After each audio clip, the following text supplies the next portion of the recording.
I was trained from my earliest years in the art of war.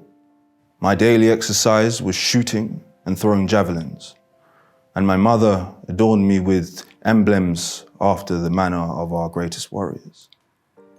In this way, I grew up till I was turned the age of 11, when an end was put to my happiness. Generally, when the grown people in the neighborhood were gone far into the fields to labor, the children would assemble together in some of the neighbors' premises to play. And commonly, some of us used to get up a tree to look out for any assailant or kidnapper that might come upon us. For they sometimes took those opportunities of our parents' absence to attack and carry off as many as they could seize.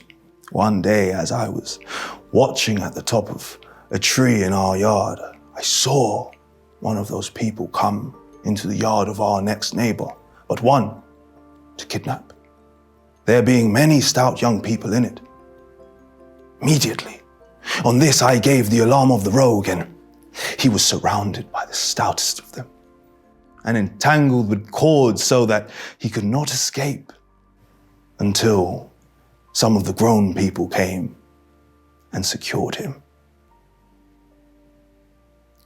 But alas, before long it was my fate to be thus attacked and carried off, where none of the grown people were nigh.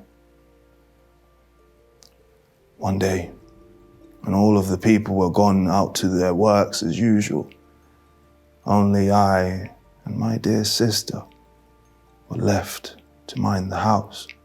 2 men and a woman got over our walls and in a moment seized us both.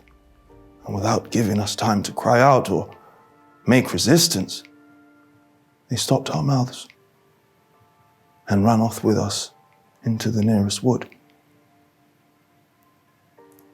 The only comfort we had was being held in each other's arms and bathing in each other's tears.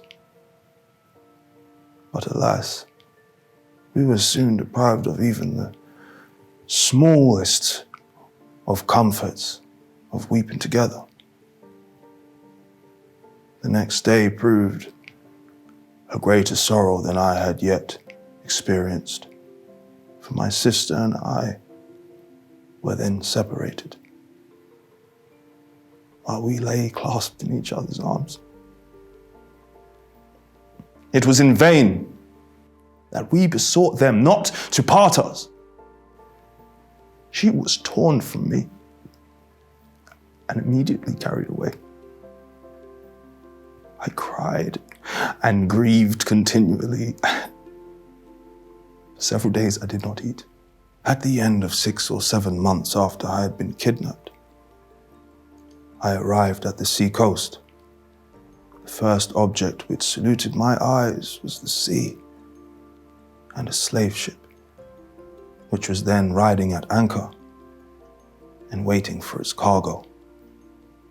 These filled me with astonishment, which was soon converted into terror when I was carried on board.